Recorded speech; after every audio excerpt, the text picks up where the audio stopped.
Hi, Jelle. Hi, Zax. So, as I've told you, I have another Lifetime movie to share with you, The only genre of movie that exists. of course. And this is Psycho Mother in Law. Of course, Oh, not to be confused with Psycho In Law, which is also a Lifetime movie. okay. Now this specifies it's the mother-in-law. Yes. And so the opening starts. I could have checked this, but I didn't care enough to. But it starts with definitely a Johnny Cash esque song. If it is or isn't, I don't know. Mm. But this woman, Sharon, she's calling her daughter and she's like, "Hey, why do I keep getting your voicemail?" And it's very sad. She bakes cookies for people at work. Oh, She's a nice. nurse. She's a very sweet lady, but we see from her home she's very lonely. Her daughter's all she has, and her daughter is not answering the calls. Ooh, Uh, that's pretty so that sad. Yeah, and like the lighting in general for the sea is pretty dim. Like they just feel sad for Sharon, is Mm-hmm. what the movie told me to do, The and movie, I did yeah. it. Okay. I obeyed. Obey So, your cinematic overlord. yes. So, she bakes cookies for work. Everybody seems to like her. And we get like the scene that she likes her job. We see her pushing people around in a wheelchair. We see her brushing a lady's hair. But now we're not 3 minutes in, and I'm not sure if I'm supposed to feel differently about Sharon now. Because, again, not even 3 minutes in, she puts a patient out of their misery. Oh, wait, She injects stuff into the IV so that they die. uh-huh. So Okay. she is a angel of death, I believe that's what they call Yeah, those yeah, people. that's called an angel of death. I mean, okay, so living in a country where euthanasia isn't like legal, but is God, what's the word? I guess tolerated, I guess you could say, is if as long as there is has been like talks with the patient and everyone is in agreement and all that kind of stuff, like doctors can't be like prosecuted for it. I believe is how it Yeah. works. It's still a thing of like gotta make sure that everything is in order and that this is really what a person wants and all that. Just saying. Yeah. And I feel like, yeah, because it's definitely a controversial topic, but like, I think everybody, whatever your stance, whether you're for or against, we can all agree it is the patient's decision. But Mm-hmm. this is very clearly not the patient's decision because, like, Okay. the old lady wakes up with a star, like her eyes are open, like, ah, what's happening? I guess Oh as it no. hits, and the chair just like shh shh shh shh shh shh shh shh shh. Oh no. So very clearly that was just murder. That was yeah, that's murder. That was That not assisting you. I that just wasn't took the matters system. into No, her own that ooh. hands. Oh no. Okay, immediately no sympathy for this character anymore. Like that's just as dead as that patient she murdered. Okay. So Yeah, so first we were sad that's for a big Sharon, nope from me. but now you're off team Sharon. Okay. Oh, immediately. Okay, that's fair. Okay, well, Sharon gets home and she gets a message from her daughter. Her daughter finally called her back and she lets her know that she's engaged. Mm-hmm. So I think she's met Luke before, who's the fiance. I don't know. But she's driving to Boston so that she can help plan her daughter's wedding. Mm-hmm. And we find out that Luke's mom, Jill, is like, hey, we're going to be family. You get to stay with me, not a hotel, not under my roof. Mm-hmm. So she's going to stay with them. And Jill is super wealthy. She's an art dealer.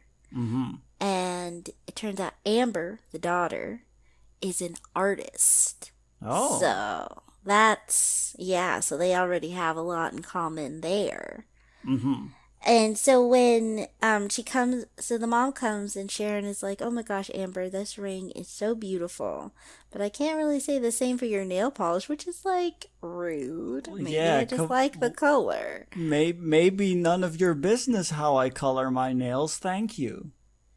Maybe don't be But like the first or the second thing you say to me. Thanks. yeah, maybe that's why I don't answer your calls.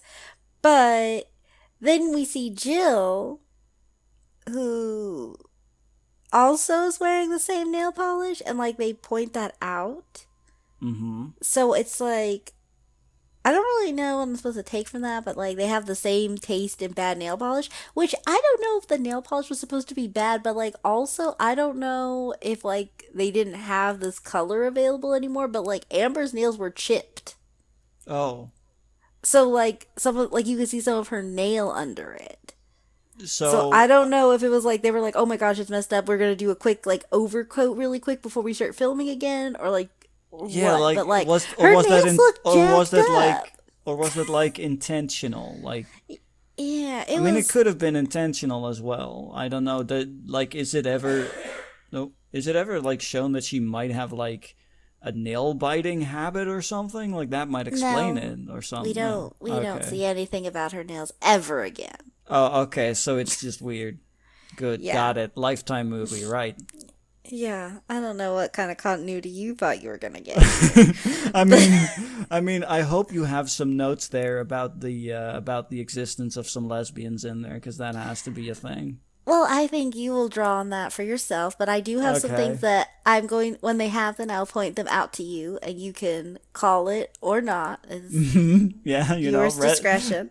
resident lesbian expert. That's me. Yes. I think about like how they have those dumb shirts like federal booby inspector Hmm. cuz like FBI, but I don't know other government Hmm. agents that would That would have an inspect. L and an E in them Mm, basically. So yeah, fair. okay, so Jill shows Sharon to the guest room. It has a nice bed, nice spread. Not a lot of furniture, but there's a nightstand with a framed photo of Jill and Amber. Okay. Like you are going to be her mother-in-law, yes, and you've definitely taken her under her wing. That is what you guys have been shoving down my Yeah. throat the last few minutes. I get that. Why are you like it's because she was like, I prepared this room for you. Why do I need a picture of you and my daughter? Yeah, that's a bit weird.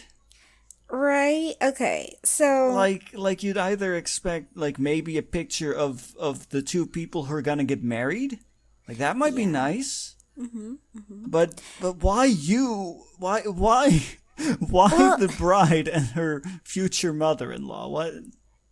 yeah, well, she said like,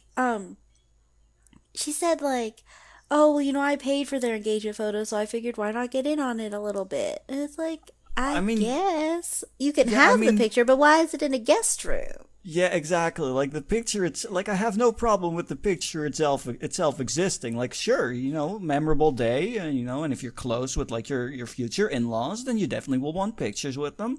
But why in the guest room where then the bride's mom is staying? Yeah. And like also That's a it's bit another weird. reminder that like she wasn't invited to this photo shoot. Oh, that's also true. Oh, that's gotta sting. And it does stink. It's very clear on her face that it stinks. But then like so Jill's holding the picture and she's like, "Oh, she's just such a dream. She's like I always wished I had a daughter and like Mm-hmm. she's such a dream." And then like they're all sitting in the living room talking and then Jill says, "When I first saw Amber, I was like, I wish that was like that Luke would date girls like her." Which makes me wonder like, did Luke really want her? Or did you like kind of push him in this direction so you could get this I daughter mean, you wanted?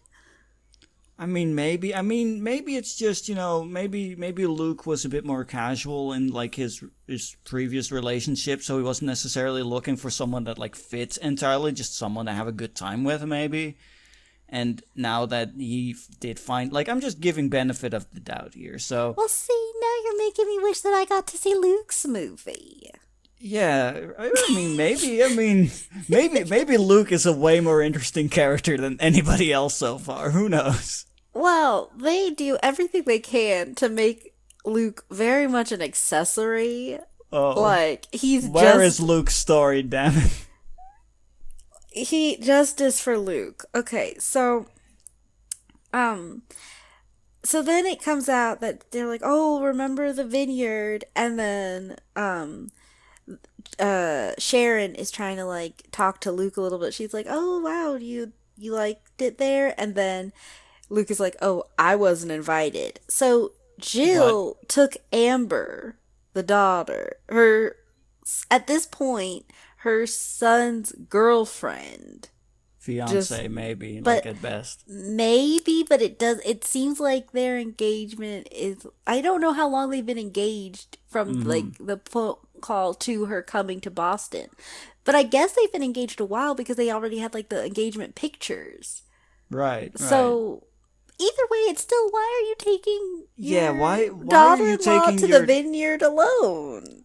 Yeah, why not like if it's for like if it's for the engagement, why not take the both of them or maybe send the both of them there for some time together to celebrate their engagement or something? I don't know, like that is a bit weird. Like that has Yeah, certain like that has certain undertones to it, you might say. yeah, I'd say so. Like I said, I'm just throwing Definitely. them out there. Yeah. Okay. Mhm. So then, Amber's like, "Oh my gosh!" And then that lobster we ate there, that was definitely the best meal I've ever had in my life. And then, now we found out later that Sharon cooks at home a lot, so Mhm. that hurt her a little bit as well because she's Yeah, made her cuz food before. I mean, on the other hand, it's like, okay, presumably like like high class restaurant lobster.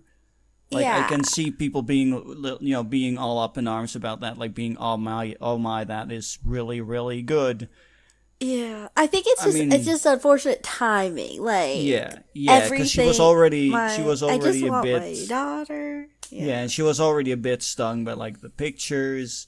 I mean, again, no sympathy because she's an angel of death, but yeah. Well, okay, we'll keep. Okay, so Jill is like, who okay, it's knows? funny you mentioned that lobster because I knew you loved it so much, so I had it ordered, shipped in, and we're gonna have it served at the engagement party that I'm Oh throwing for damn. you because I'm better than your mother, Yeah, and you should be mine. that is very much that seems to be very much what she's saying with her actions. Yeah, Yeah. So then they play like this eerie, like kind of discount psycho music as sting, like, Lifetime movies do. and it's like, eek, eek, eek. I can't do it, but like it's kind of like that. And what they're letting us know is the horror that is these rich people are having sushi for dinner. Oh no! And Sharon is just a simple hospice nurse who bakes. She's never had sushi before, let Oh alone no! seen chopsticks. So, Chopsticks! Oh she, no! yeah, she keeps trying to like fumble with them, and then Jill is like, "There's no Just shame in using a fork." And it's yeah, like, well, just use. I mean, honestly, use your fingers at this point. It's a California roll. yeah, just Is that you like don't you need to could just use take? utensils for that. Just pick it up and stuff it in your face hole. Honestly, just That's what stab it I'd with the do. chopstick. Like, Just yeah. yeah, come on. Like if you like, but now it's, but at the same time they're like, now Jill made it a thing. Right, right. See, So like like that was like a challenge. Like the glove was thrown down at that point. yeah, so I'm definitely not using a fork now. No, I'm Like just gonna use especially my big meaty I don't, hands. what I don't get about that though in movies that do stuff like that is like, okay, so like I'm not like great with chopsticks. I get food in my mouth with chopsticks, but it is like a learning process, and some people will see that like they'll be like, "Well, you're doing it wrong. You have to do it this way," and I'll like try to adjust or whatever and work it out Mm-hmm. because it's Mm-hmm. interesting experience to try new things. So I don't know why nobody was like, "Okay, hey, is this your first time using chopsticks? Let's Just give like, her some tips. Just give her yeah." some tips. Well, why are we throwing her to the I wolves? Like mean, you could just be use forks like the common folk. I mean, to be real here, like I've never eaten with chopsticks before. I don't plan on it because I don't eat out a lot. But it's like it, I would like if I was struggling, like people would probably be like, "Oh, you never did this? You've never done this before?" No, okay, I would maybe I would ask for some tips, like, "Hey, maybe how do I do this?" Or maybe I would just ask for a fork. Maybe I would do that. Like I Yeah, don't like know. if you're not like, cause like I'm some like my dad, like he basically gave up, and so like he likes to try sometimes, but he'll like ask for a fork and try it with the thing, but he'll keep the fork as the backup. You're right. If it doesn't work out, grab the fork and just stab a thing. Yeah. But like I think it's so rude when people are like, you can just use the fork. Like, I'm gonna try. Like the food's either gonna get in my mouth or it's not. Leave me alone. Be I mean, helpful it's gonna get or into my mouth eventually. Don't yeah. worry about it. Like unless, cause like it's also there's no time limit. This is like a family dinner. Unless it's gonna like pan over to 20 hours later when she's still sitting at the table. Like man, It's like the SpongeBob narrator voice. 1 week later, like skin and bones. I she's will just use sitting there this like all chopstick. dehydrated. Like The I can eat sushi's this. rotten.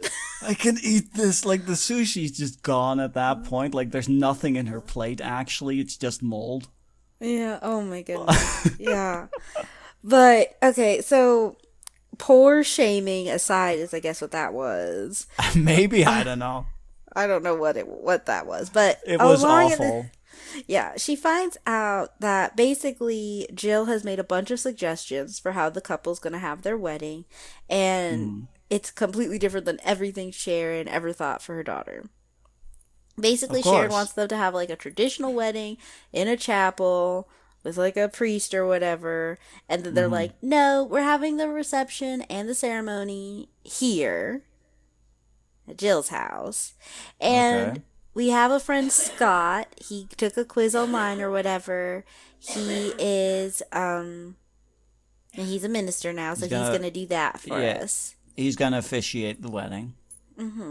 And she's like, "Oh, okay." So then she basically gets really mad, and so she goes up to her room, and Hmm. then the mom's like, "Look, like I know like we had these ideas, but they're just not who I am anymore."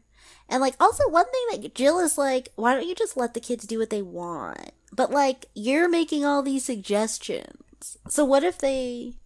So we don't even know if they really want either of these I mean, things. They May like. definitely don't want Cher's idea, but we don't know that they want Jill's idea either. I Both mean, mothers they're are still. pushing. That's true. That's true. I mean, they're going with Jill's ideas, so I mean, they maybe see some merit in them, I guess. But yeah, it's like Yeah. yeah, maybe it would be a bit a case of take your own advice. Maybe step back a bit on all the Yeah. suggestions. Let them figure it out. It's their wedding. Like they'll Yeah. ask you they'll ask you for your opinion if they want it. Right. Well, so then like Sharon is talking with her daughter and she's like, "Look, I love you and I'm happy to give you away to Luke. You're getting married, but never to Jill." And then she's like, "If you just give her What? a chance," like basically she's like, she's trying to steal you away and you're my daughter and you're going to stay my daughter is basically Oh, what she's okay. saying. So, Because the way you worded that made it sound like I'm gonna give you away to Luke, but I won't let you marry Jill. well, she was like, "I'll give you away to the exact." I wrote it down, but like Okay. it's like, "I'll give you away to Luke, but never to Jill."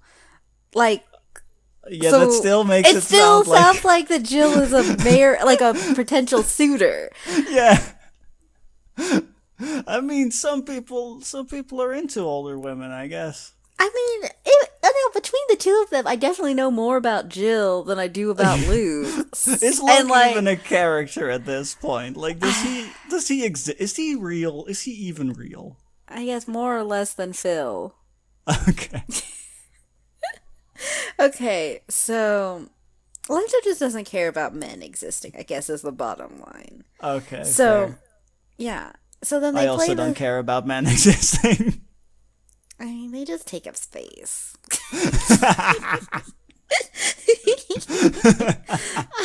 Let's live in the lifetime world.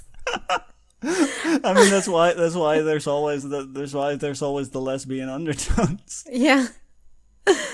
Oh my gosh, subliminal messaging. Okay. So then they play the sushi sting again.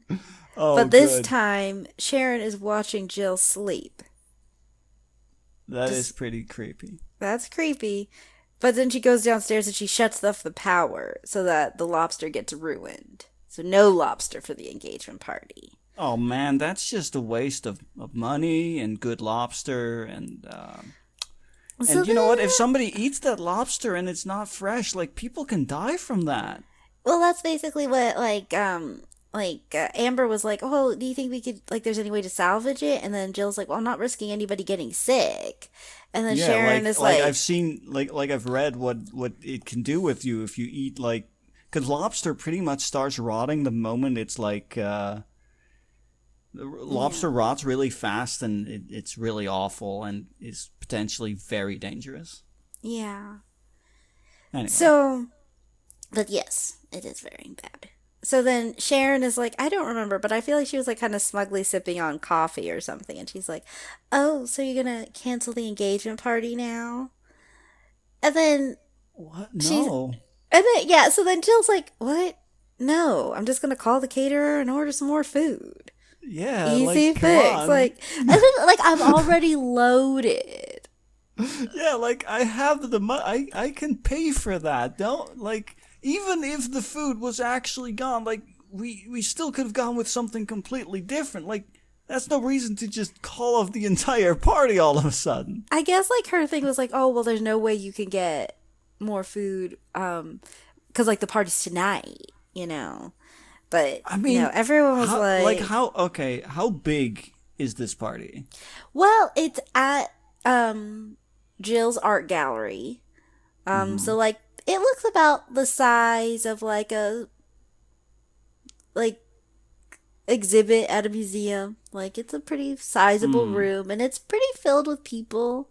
Okay. Um like it's a sizable party, but like you definitely it seems like especially since there's like going to be a lot of those kind of parties tend to be more hors d'oeuvre centered anyway, where it's just kind of like you That's pat. true. It didn't Yeah, look it's like not like a big dinner thing, I really, definitely generally. assumed like they were gonna use the lobster in like a like lobster puffs or something Right, because right. it So I mean, didn't. so that's definitely something you could last minute feasibly get food for. Yeah, even if you have to go like lower end, like ordering Yeah. more, like see, like I've gotten Okay, so like it makes absolutely no sense that no food would mean no party.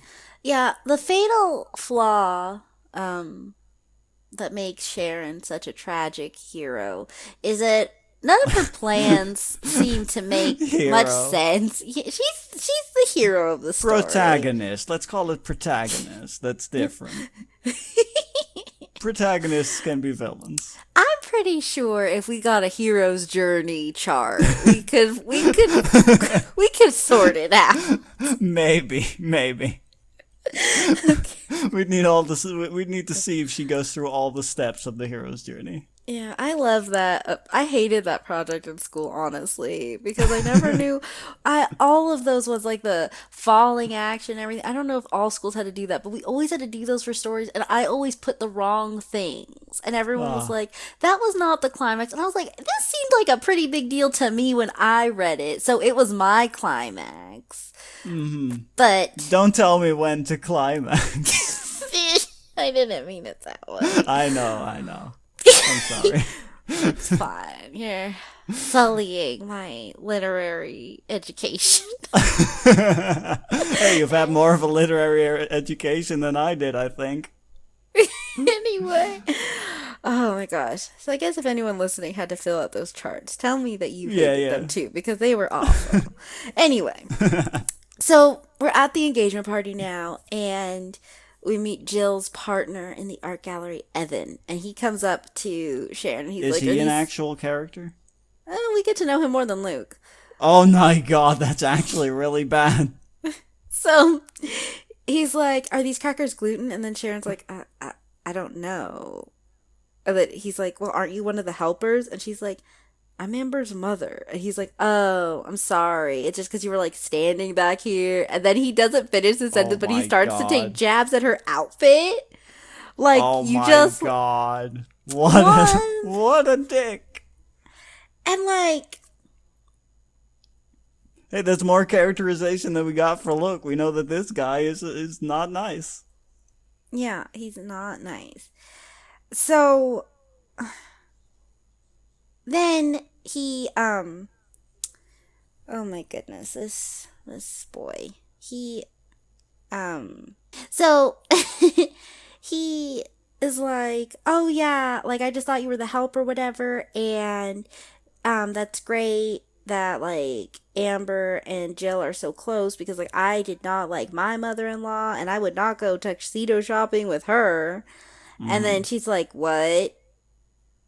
And then he's like, oh, did I say too much? Okay. And so then Sharon goes Oh over to my them and god. she's like, you guys went dress shopping together? And then Jill is like, well, when I saw like your wedding dress, basically I was like, she needs to get a new dress. And then Amber's like, it's not really my style. And then Jill is like, or Ooh. anybody's.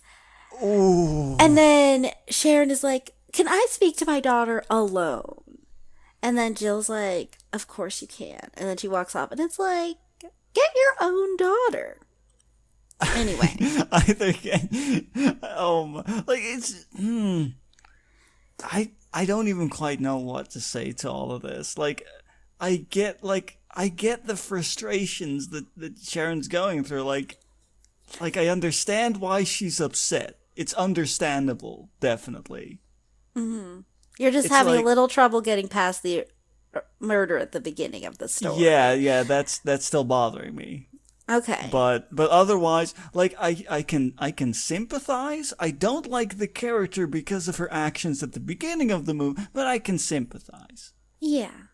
So, so then Sharon is talking to her alone and she's like, look, I don't understand why you're so upset. Like, it's just a dress and like it's my wedding. And she's like, look, I don't care about you wearing my dress or not, but like wedding dress shopping is for a mother and daughter to do, not mother in law. You're my daughter.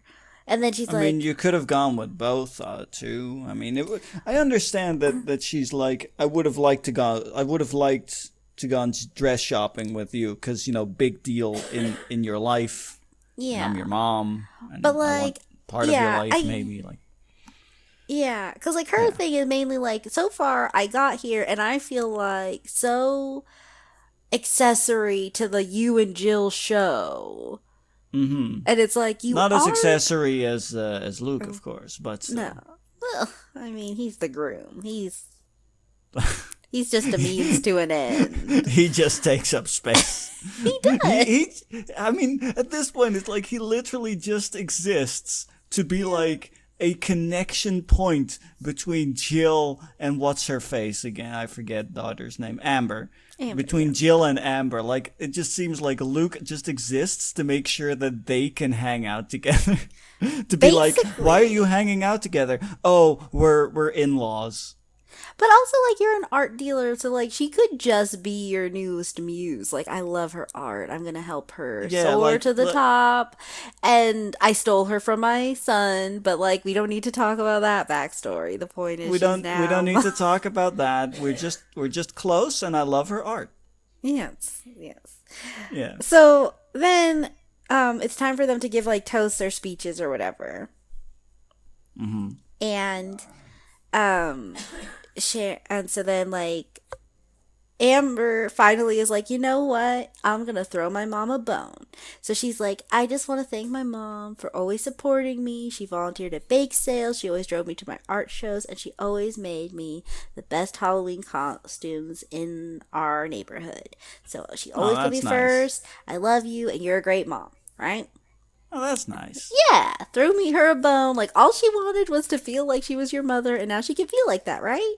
Yeah, like that's good. That's nice. I like this. So then tell me why Luke says, I just want to thank my mom, Jill, for hosting this party, and then Amber takes the mic back so that she can gush about, What? oh, how amazing Jill is, and that Luke Oh couldn't have my asked God, for a cooler Amber. and better mom.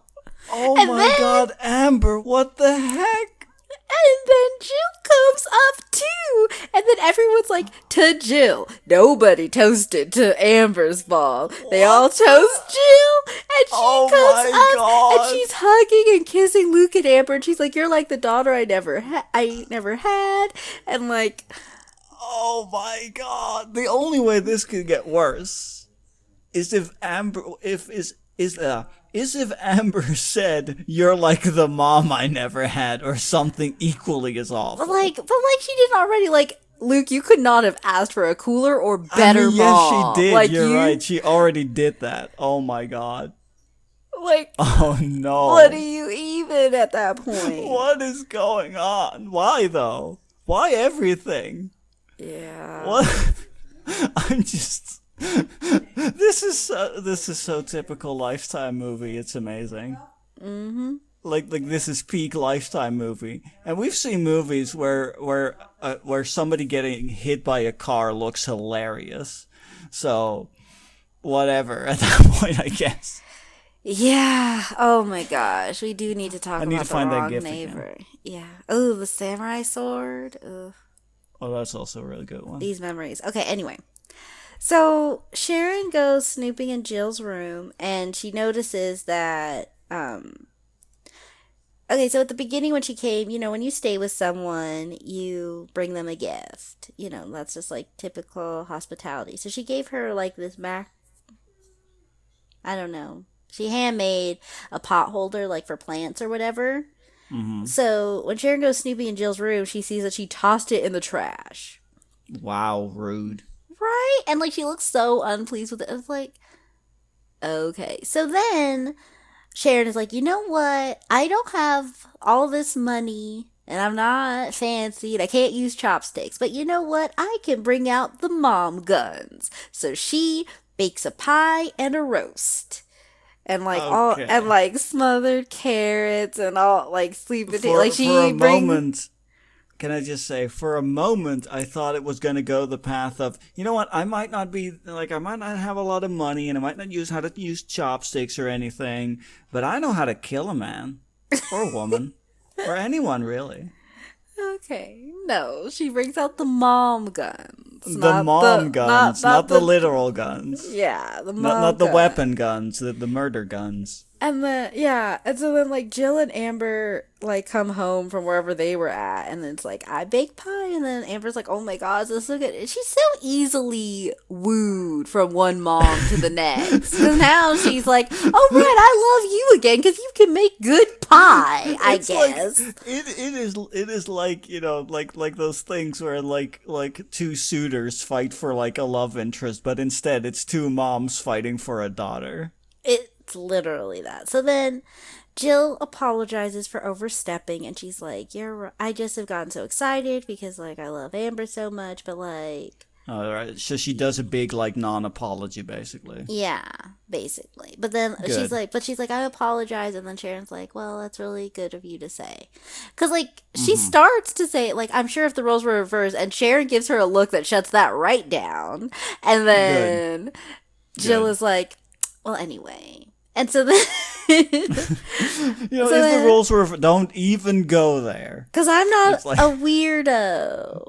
I'm Like, not a because weirdo who's also, obsessed with this essentially random girl.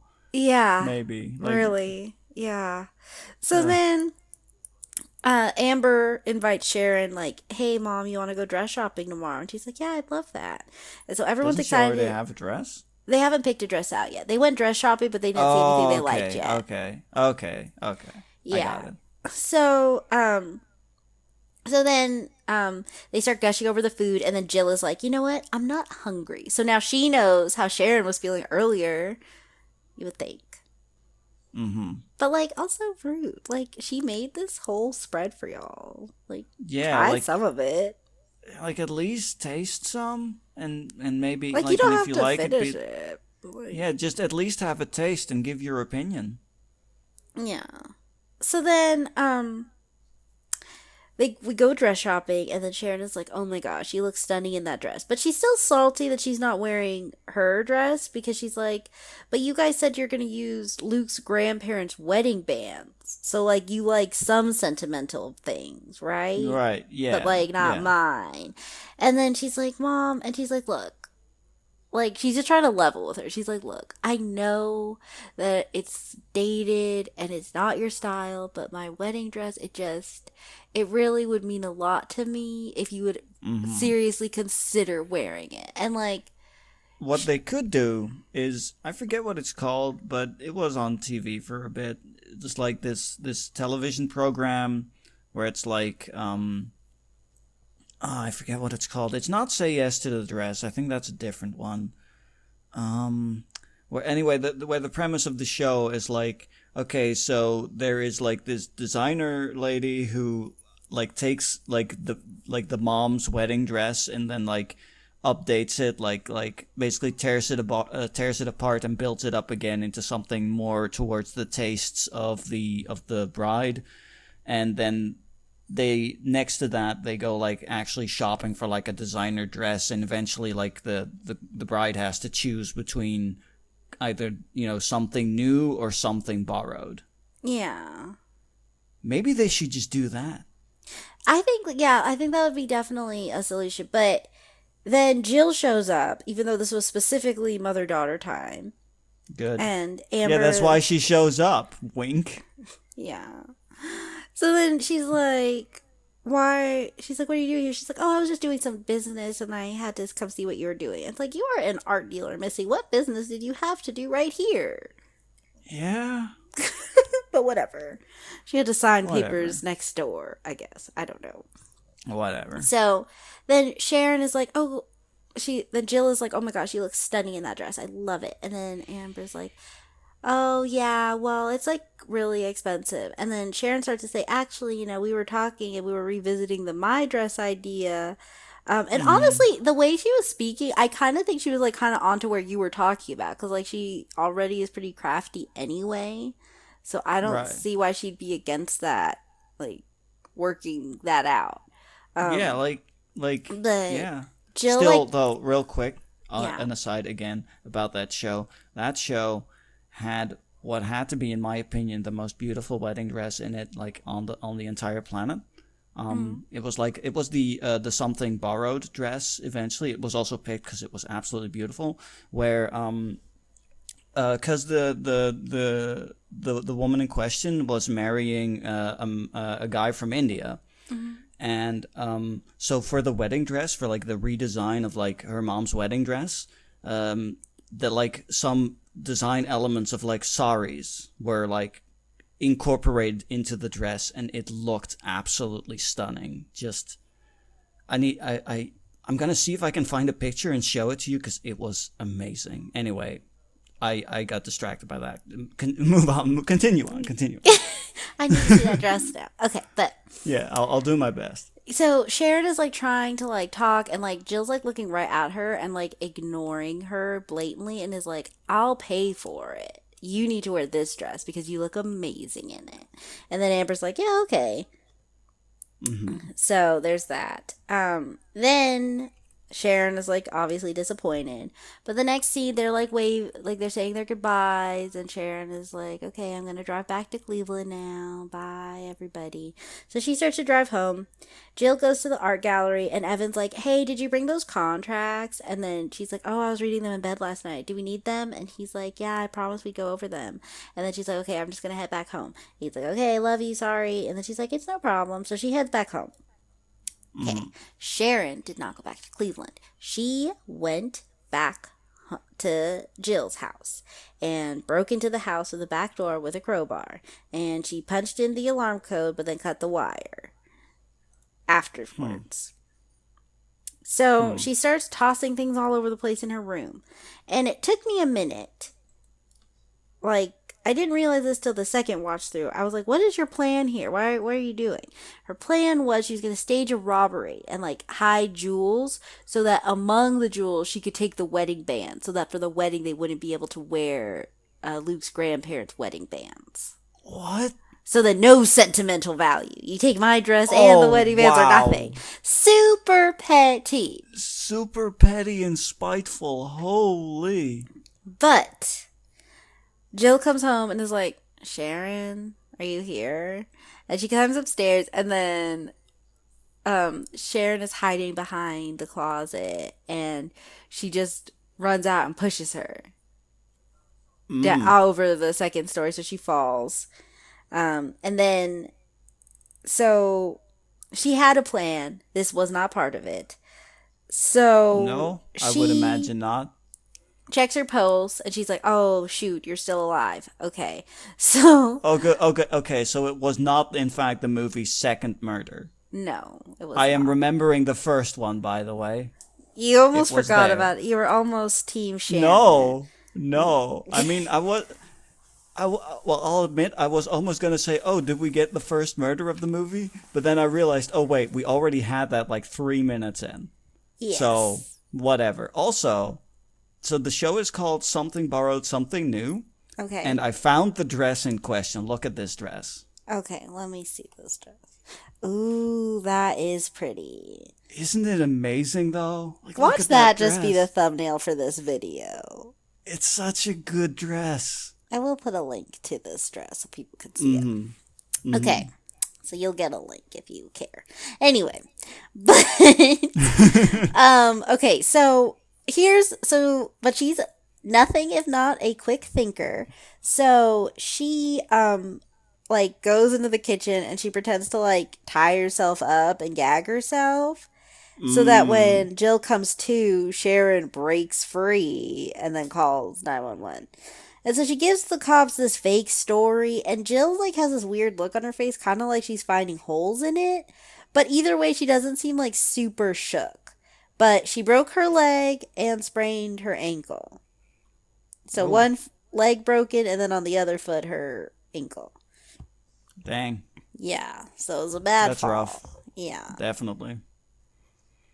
So then Sharon offers to be Jill's nurse, and Jill is like, no, you don't have to do that. And then Um, Sharon is like, oh, but you said we're family. And, like, I can't, like, just not, I can't leave you like this. And then she's like, I guess I did say that. But I'm like, you can still be like, no, I just need you you for, can like, still, 3 days.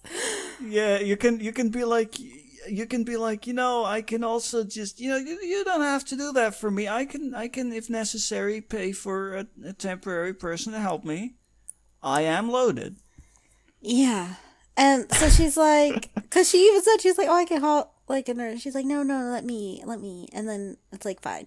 And then Jill's like, but I don't want to call the kids because they'll just worry. And oh, I forgot. I'm so sorry, Luke. He did have something going on that they did make a big deal. The one thing we know Okay. about it, when the mom was doing her roast and getting to know Luke a little bit. And when they were saying goodbye to the mom, they keep bringing up that Luke has a conference for work. And him and Amber Mm-hmm. are at that conference. Ah, okay. So that's why they're So, not here right now. yes, I forgot. Luke had big things going on. He has a conference. Okay. So, No idea what the conference is about or I anything? don't know what he does for a living. Okay, good. So that's still not as much characterization as we might have hoped. He has a nondescript conference for his nondescript job. Like, we don't know if he's like some sort of like high up person at like an office, or if he's maybe he's like an academic person, or we don't know if any of those things are the case. We just know he's at a conference for Yes. something. Well, and we know Good. that Amber's going with him, Yeah. so Okay. okay, Maybe. not as much justice for Luke as I thought it was No. gonna be at all. We Now, still know pretty much nothing about him. especially since it faltered at one follow-up question. It all Hmm. fell apart. Oh, what does he do for a living? Oh, never. I got What is the nothing. conference for? No clue. I just know it's happening. Okay, okay. So, but she doesn't want the kids to worry because she's like, I don't want to distract from his conference. So, like, right now, Sharon is the only person who knows like the whole deal. Mm-hmm. So they're at the house, and then Sharon is helping lift Jill out of her wheelchair, and she holds on to her, and Jill wraps her arms around her neck. Mm-hmm. So that happened. Nice. Okay. I have no commentary on the notes. I just wrote that that happened. All right. Good. So she gets her onto It's the couch. it's an important isn't it that's just an important event in the movie. We don't Yeah. need to talk about why. It's just very important. Yes. Gotta know it. Gotta Yeah. know that that happened. So Jill is so like Sharon's like, "Oh, can I get you anything?" And then Jill's like, "Oh my gosh, I could really go for a glass of wine. This has been such a day." And then she's like, "No, because you're taking painkillers." And she's like, "I'm not operating heavy machinery." And she's like, "I'll get you a glass of water." So then she goes, and also they made a big deal earlier. Sharon does not drink alcohol, Okay. but again, she's not against being petty. So she Mm-hmm. pours grape juice into a wine glass. And so she comes back, and then Jill's like, "Oh, you changed." That could be seen as just being, maybe a bit sneaky, but still, being thoughtful and being like, really shouldn't mix medication with alcohol. So, but Well, here's still your grapefruit, here's still your grape flavor. Like, there you go. no, Yella, you're giving her way Oh, too much credit because she pours the grape juice in a glass. She gives Jill a glass of water. And then Jill's like, "But I thought you oh, don't drink." And she's like, "Oh, but you're oh right. It's my been such a God. day." Oh my God. That's so awfully petty. What the heck? So then, You're right. I was giving way too much. You know what? You know what would have been nice? I mean, it's a Lifetime movie, so it never would have happened. It would have been really nice. Like a nice twist in the movie that I personally would have enjoyed a lot. And like I said, would have never happened because it's a Lifetime movie. If like the like Sharon causing the injury with Jill, if that would have like sparked some sense of like guilt, and she actually would have tried to be like a good like take good care and stuff like that, and they would have yeah. like grown close. Oh, I think that would have been a very nice movie, actually. That it, like the liar That would reveal have comes been out. It's like dramatic, but it's like, but I do really care about you now. Like, and yeah, it's and like it's I, like in my weird way, care about you too. But like, you're a monster because you put like that would have been a really good movie. I yeah, agree. like that could have been a somewhat feel good movie, I guess, in some ways. Like it could Yeah, have been nice, but it's a Lifetime movie, so people either die or very ineffectually get locked up. yeah, that's true. I said But very ineffectually because they always get out. Because cliffhangers to sequels that will never exist. yeah, that's true too. So then Amber calls Jill, but not her mom. So she calls Jill to check in and everything, and then Jill hangs up, and then she's like, "Oh, but like I'm sure she's gonna call you too."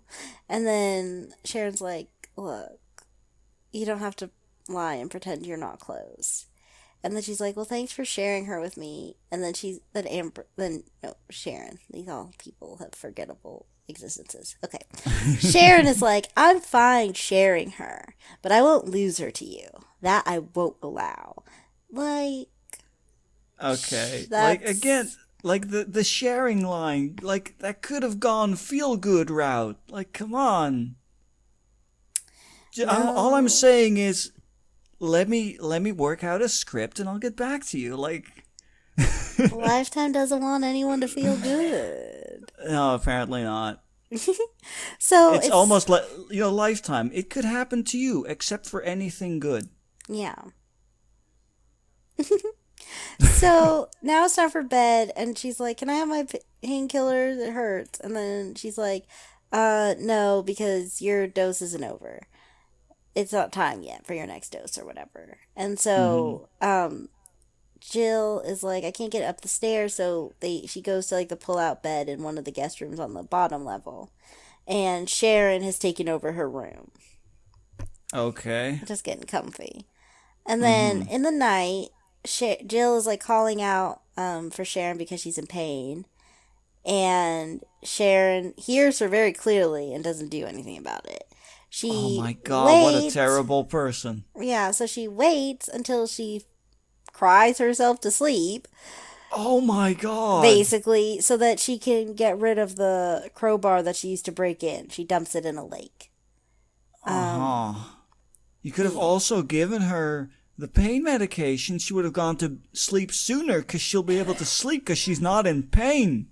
Yep. So then, in the middle of the night, Jill's like tossing and turning, and opens her eyes for a moment, and she sees Sharon is just watching her sleep, and so she's Oh, like, gross. "Eat, what's happening?" And then she's just like, "I wanted to make sure you were okay," and then she goes upstairs, and then I'm not okay. I'm in pain. yeah. Because you wouldn't give me my pain medication. So the next morning, the first thing she has like, "Can I have my pain meds now?" And she's like, "With breakfast." So then she's like, "Do Oh. you have to be so by the book?" And she's like, "Yes, because this is the care you'd get if you were still in the hospital." Okay. No, she would have gotten her pain medication when she was screaming out in pain in the middle of the night. Yeah, most of those are like as needed. Like, even with like, I mean, especially like, I definitely feel like Sharon's been messing with Jill's concept of time anyway. Mm, And like, most pain meds are like 4 to 6 hours is needed. So, like, for sure, 4 hours passed. yeah. So she could have had some. Anyway, She could have had some relief from the pain. yeah. So her partner Pain is ever. Oh pain yeah, is no joke, people. yeah. So her partner Evan calls and he's like, "Oh, can I come over? We have like some stuff you still need to sign for various deals, blah blah." And the Sharon is like, "No, she can't sign it." And she's like really sassy, and the guy is like, "Look, these are really important." And then Sharon's like, "Is it a matter of life and death?" And he's like, "Well, obviously not." And she's like, "Good, then you can wait." And she hangs up on him. Oh And wow. then and then Jill is like, "It's just signing some stuff." And she's like, "Well, you can't be mentally strained." Ugh. So That's not mental strain, that's signing a also, document. I want to see my friend. I'm bored. I'm It locked up. I can't walk right now. it just seems to me like the movie is at that point where we're like, okay, clear villain, this woman. Yeah. So Like, can then, you make it any more obvious? Like, okay, the only way it could be more obvious if she were to actually, hit Jill on like her leg or something. right. Like then you drive it home. Then it's like almost literally kicking puppies. But instead it's kicking an injured leg on an injured person. Yeah, I mean, because right now Jill's only crime is kind of being obnoxious. Yeah, like she like at this point, like at first I was a bit like, in regards to Jill, I was like, ooh, don't do that. But now I'm sympathizing a lot with Jill because she's injured and Yeah. she you know what? And maybe if you had actually communicated, a lot of this could have probably been because okay, so Jill was obnoxious, but she didn't necessarily seem like a bad person. Like maybe you could have talked about it. Like it would have been nice if you maybe hold back a bit and stuff like that. Just don't be weird. And maybe she Yeah. would have listened. But now it's Yeah. like she's in pain and you're making it worse and you're ruining things for her and that's just not cool, Sharon. Yeah. So, Lifetime movies always make me feel so much. well, that's good. I mean, I'm not sure if I like all the feelings I get, but they make me feel. I'll give them that. You If know what? only they had For as much as we joke about Lifetime movies and how bad they are, they do make me feel things. yeah, if only they had like a feeling return policy. Mm-hmm. I don't want these feelings taken back. Yes. So then Jill is sitting down on the couch, and Sharon's like, "Okay, I've got to go to the store, grab a few things. You want anything?" She's like, "No, I'm good." Okay. So she turns on the TV and leaves this super obnoxious paid programming channel on, where it's like, "Hey kids, you can have these bright markers." And then she leaves the remote on the other side of the room. Oh my god, you're a terrible person. Stop it. And so then She just goes and she sits in her car and like reads like a big book, like I think cover to cover. And then she comes home with like a bag of groceries. I'm just sitting here right now with my head in my hands. Were we ever supposed to actually like? Okay, so I now feel bad that I sympathize with this incredibly petty, awful person. I feel like it would have been because like at a certain point, at first when I watched this, I was like, if you forget about the whole angel of death thing at the beginning, if it like just sort of starts with her coming into town, I'm on your side, Mm, and it's like, look, you guys all drove Sharon to madness. You guys right. have to take some responsibility for your part in all this. But But then you Sharon has gone remember. yeah, then you remember the first murder. Then you remember that at like the beginning of the movie, 3 minutes in, she essentially murdered a person because again, euthanasia, but not like that. No, thanks. Yeah. Don't. Cool, cool, thanks. Yeah. So Jill, where am I? Okay, yeah. So she's like, "Where were you? You were gone for hours." And then she's like, "I'm sorry. Are you okay?" And then she's like, "No, no, I'm not okay." So because Sharon was gone so long, Jill, I don't know like the right way to word this, but she peed herself on the couch. Mm. Um, Yeah, because she didn't have anybody to help her get to the bathroom and she can't walk. yeah. So I don't know what the term Uh, for that is, but yeah. So like so, super so, humiliating and vulnerable. she's probably in pain again. She had this obnoxious television thing on the entire time. No way of getting away from that. She was Yeah. bored because the only thing she had was the annoying television thing. Yeah, and then when did she have her accident? Because then she's just like sitting in that for hours. Like, Yeah, like that's oh that's my honestly god. like the worst thing That I've ever poor woman. seen in a Lifetime movie ever. Yeah, And like I've seen even so the many move. murders. Yeah, we've seen so many murders, and this is the thing where it's like, oh man, imagine this happening to you though. Yeah, this is definitely the worst thing. Like at least with the murders, like It's because a over lot for of them, yeah. it's over, and a lot of the time the way it is like filmed or whatever makes it unintentionally hilarious. That's true. Like, I got to Like laugh, but I'll, like like, yeah. like the time a character gets like knocked out with chloroform and it looks hilarious because she just walks into the house and then from off screen Oh, the other person just walks right. in just casually up to them and just shoves a rag in her face and she just faints. Oh my goodness. That was Yes. so good. Oh my god. I'm getting Oh, I love flashbacks to that. how dumb everybody was in that movie. That movie Okay. was awful. It It was was amazing. it was bliss in its way. Mm-hmm. Okay, so so the next morning she's like, "Look, I want to use my crutches now. I need to move around on my own." And then she's like, "Okay, fine. We'll try it after breakfast." And Jill's like, "Okay, fine. That sounds reasonable." But Mm-hmm. we find out what Sharon does when she makes her breakfast. So she crushes up some of the pain pills and puts them in her orange juice, and then she gives Jill pills to take orally as well.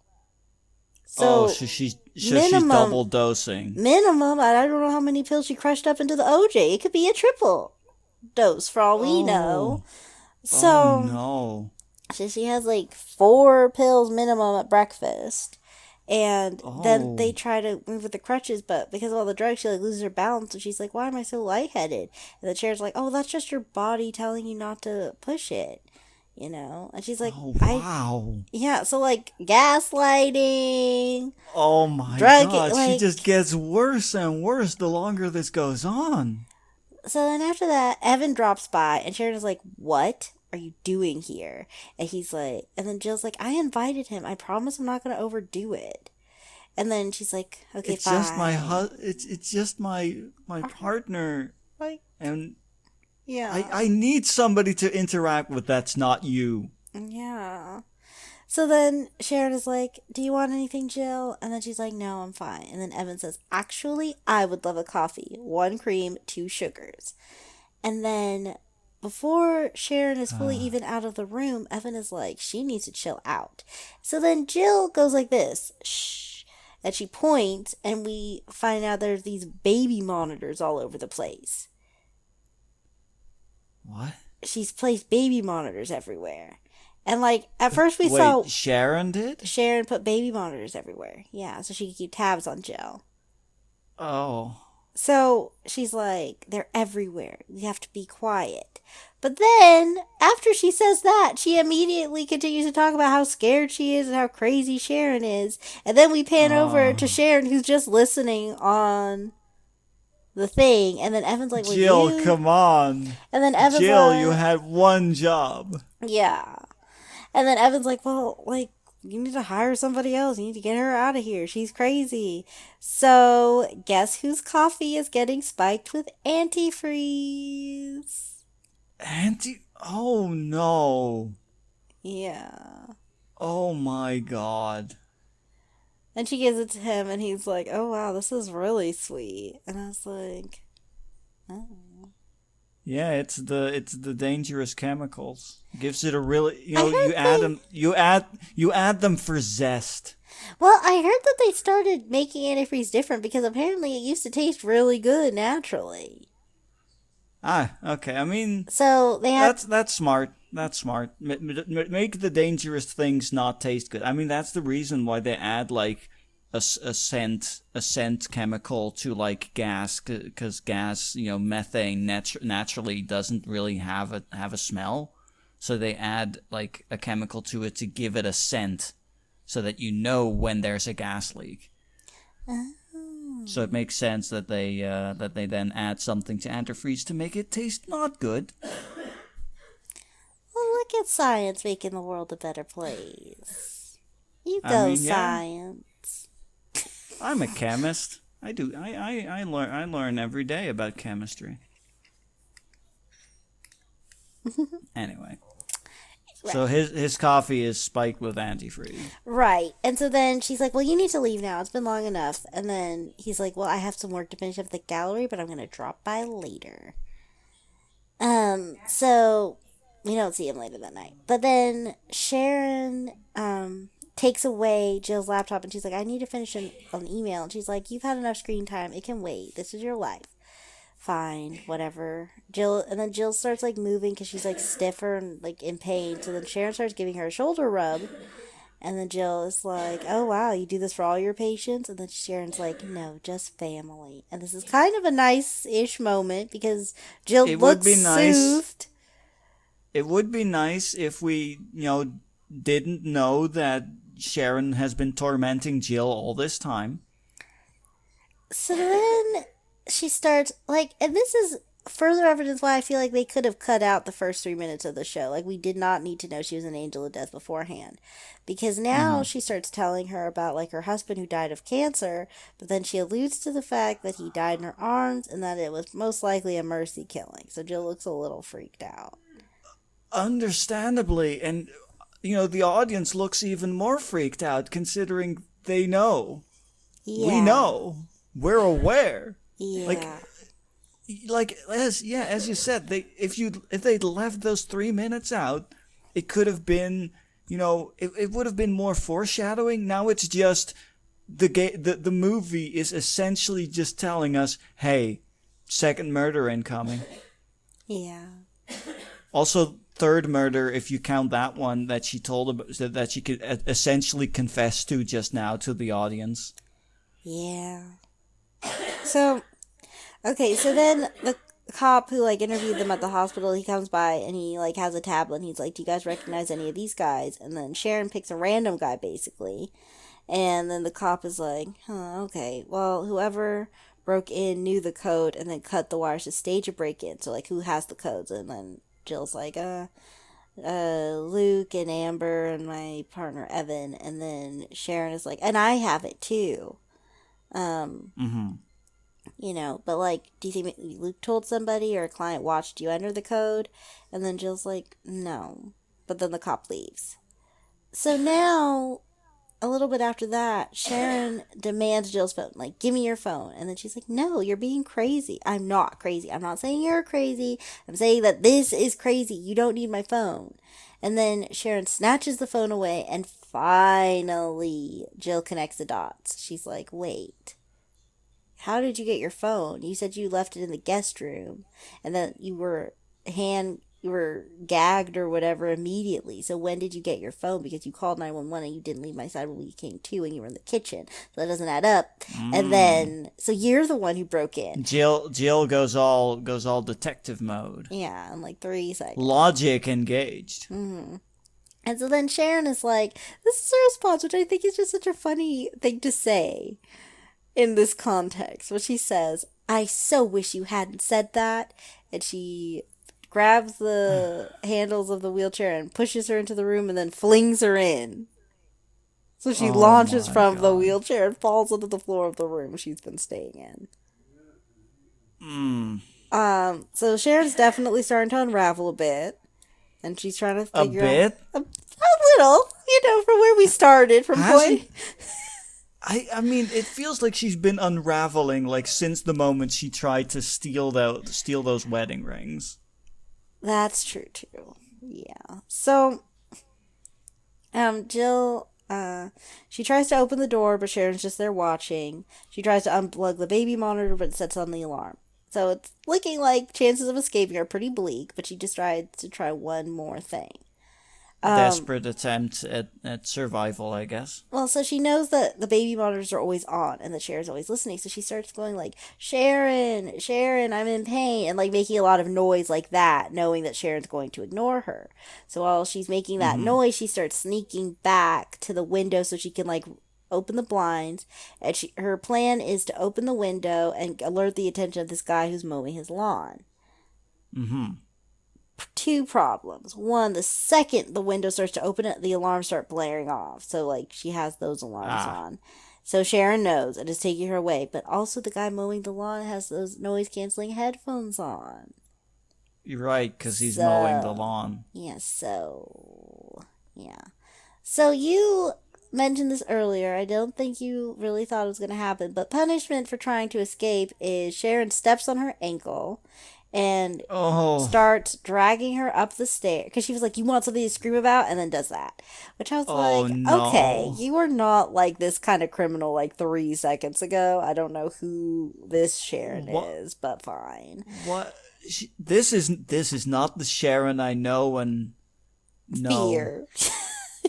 Yeah, definitely not love. That I Yeah. never loved this Sharon. Like 3 minutes into the movie, I didn't love her. Yeah. Just immediately, just like nope. Yeah.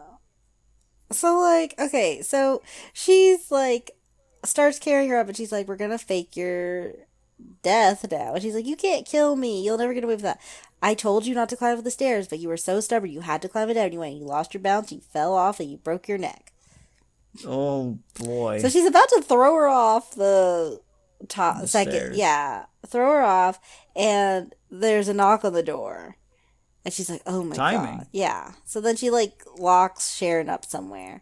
And then she's like, oh, hey, it's the cop from earlier. And she's like, hi, can we talk outside? She just fell asleep. She closes the door. The cop's like, I just wanted to let you know, like, the guy you ID'd was in jail this whole time. So, like, he couldn't have robbed anybody. And she's like, oh, I guess I was just so anxious. Like, my mind played tricks on me. And he's like, yeah, I just wanted to let you know we don't have a suspect. And he was like, okay. And, like, I kind of thought, like, he, like, suspected her, Hmm. but that doesn't, like, we don't I see mean, he it. doesn't really have a reason to, so.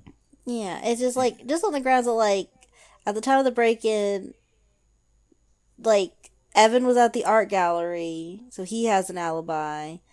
Luke and Amber are away. We're heading off to the conference thingy. She Hmm. was going. Sharon's alibi is that she came to the house and was present. Right. So like on those grounds alone, like let's maybe question her a little bit more. But like he's like whatever. Yeah, yeah, definitely not. On the other hand, like, yeah, yeah, it's complicated. But I would definitely, especially since it's a movie, I would definitely have some expectations that there would be suspicions raised. I don't know. Yeah. So she gets rid of him, and then she goes back to check on Jill, who's locked like in a closet or something, and she's like, "I'm gonna set the scene in the morning and kill you." Night. Good night. So that Good morning, night. It's your last night alive. Good night. yeah. Sleep tight. So that morning, she's making a beautiful breakfast. She's about to give it to what's her face. Wow, she's just dragging it out now. Well, she Just also like, is. She also remember she drugs the OJ, so she needs to make sure that she's higher than usual. oh right. She needs to make sure that It's in her there's a lot of system. medication in her blood so that when they do like an autopsy, it's like, oh, she was taking way too much medicine. Yeah.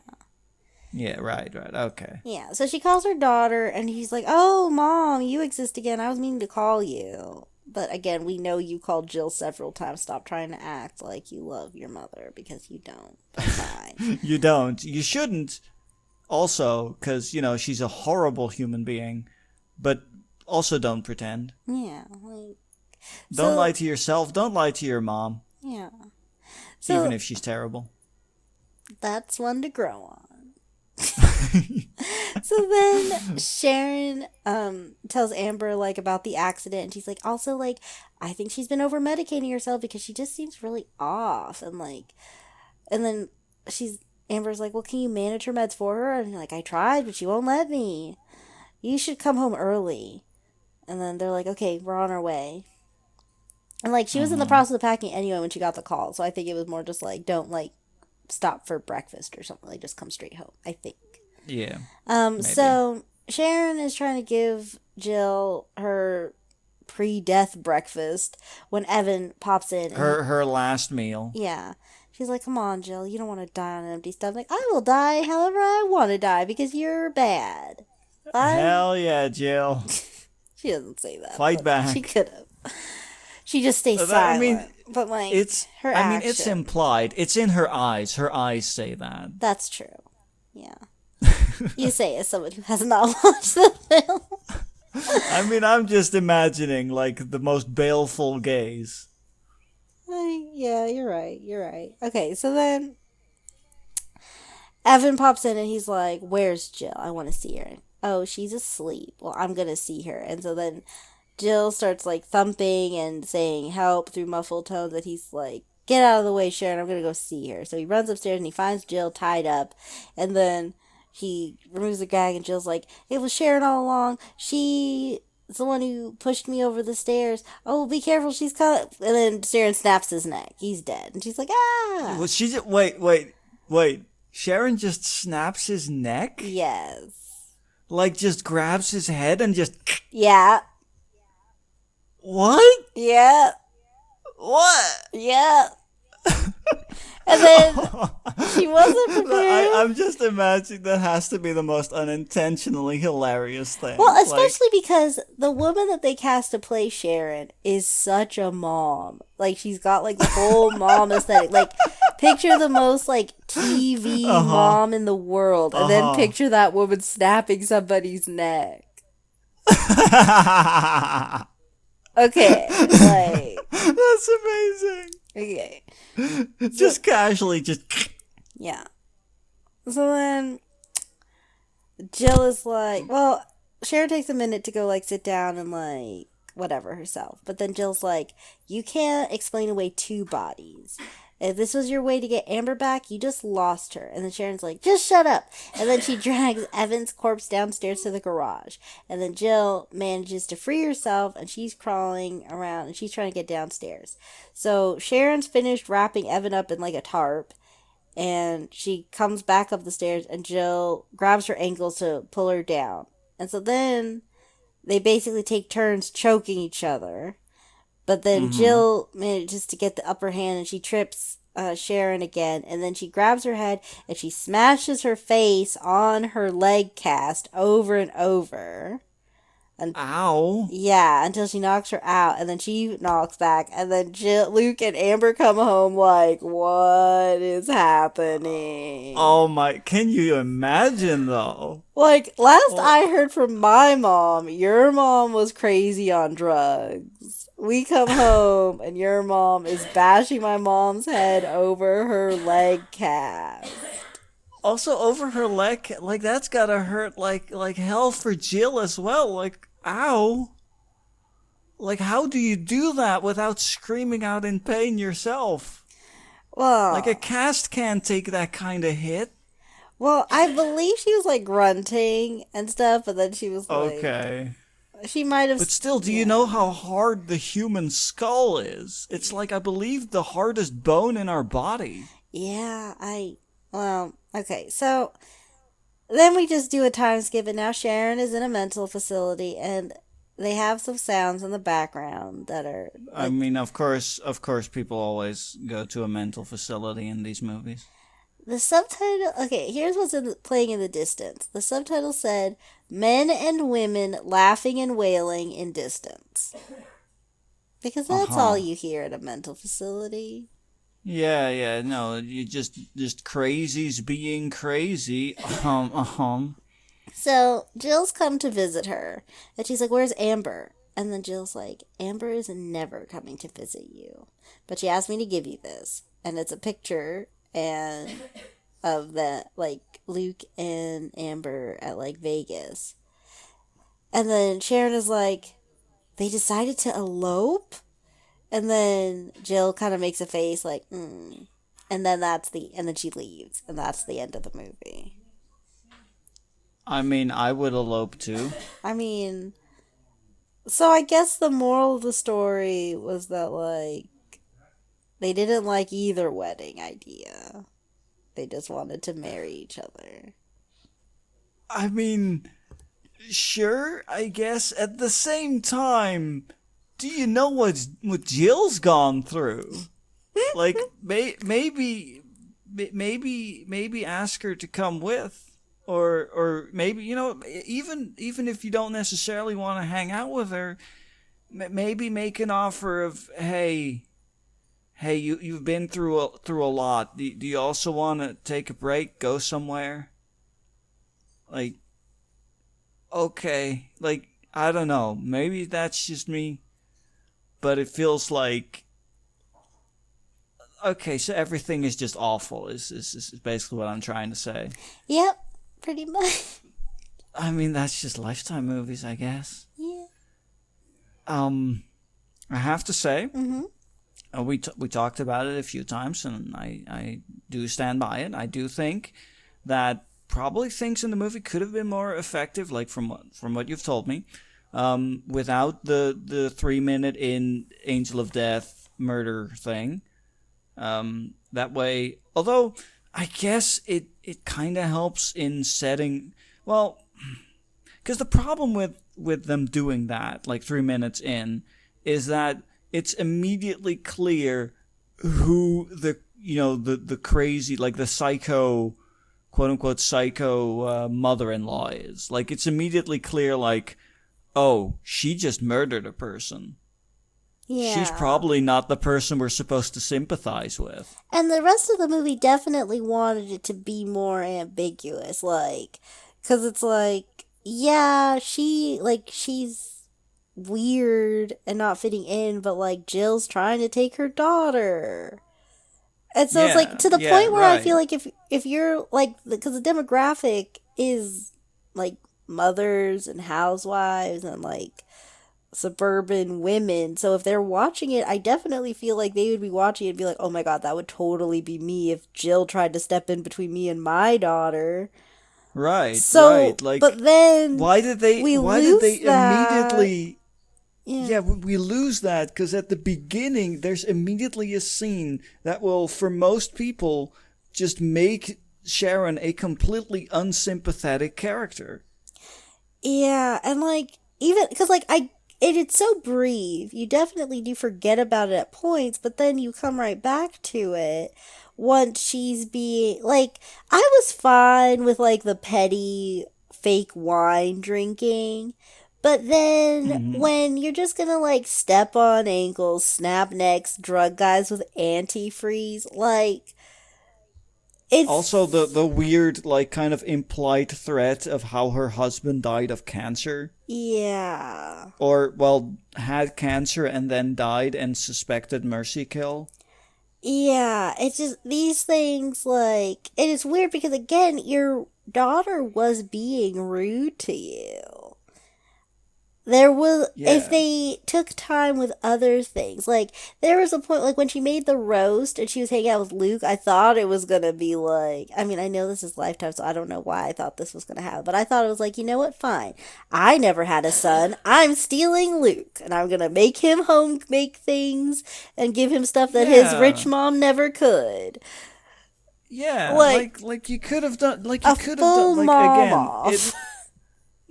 exactly, like you could have gone the mom off route, which would have been nice, but then again, like you said, it's a Lifetime movie and they would never do that because that's just not the genre, I guess. Yeah, that is So, not the gig. no, But the gig is crazy killers. That's people basically the are, gig usually. yeah, people are so quick to murder, honestly. It's ridiculous at this point. You know what? Some people worry too much about stuff like polarization, like in our society and all that kind of stuff. But we really should be worried about is how quickly people go to kill. I mean, yeah. Like that's the real issue here. That's what Lifetime movies told me. The second things don't go according to plan, I'm gonna kill you. That's the only out left. You didn't give me the amount of change I was owed. You're dead now. Like Um, wait, like you shortchanged me. I'm gonna murder you. I'm gonna snap your neck. I, I'm gonna send this suburban mom to snap your neck. I can just give you enough. I can reopen the cash register. It's really not a problem. You're No. dead. Hey. Fear for your life. I mean that's literally what Lifetime movies feel like sometimes. I mean, honestly, that is what it is. That's Hmm. all they're trying to do. They're not trying to be I'll anything.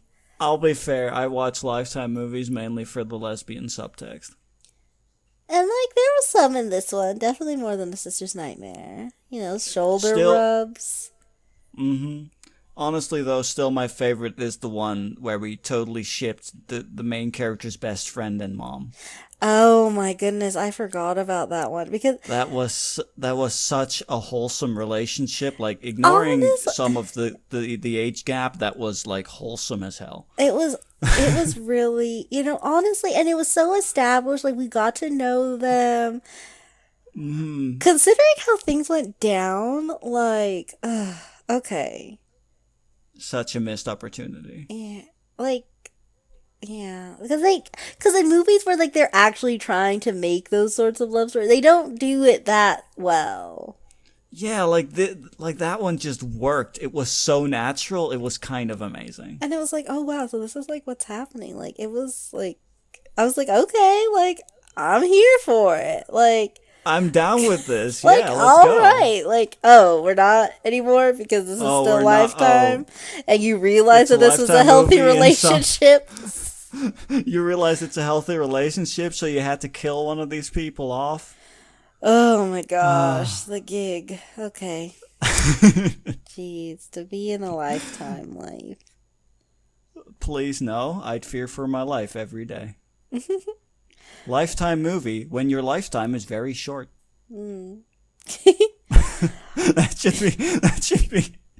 should be like that should just be the tagline for Lifetime movies when the time of your life is actually very short. Yeah. It should be. Oh my goodness. Okay. Well, I guess that about sums it up. A psycho mother-in-law. Mm, Uh, yeah. yeah.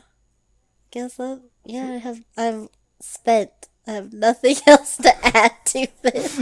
Well, in that case, thanks for watching, everybody. Yeah. Okay. Bye.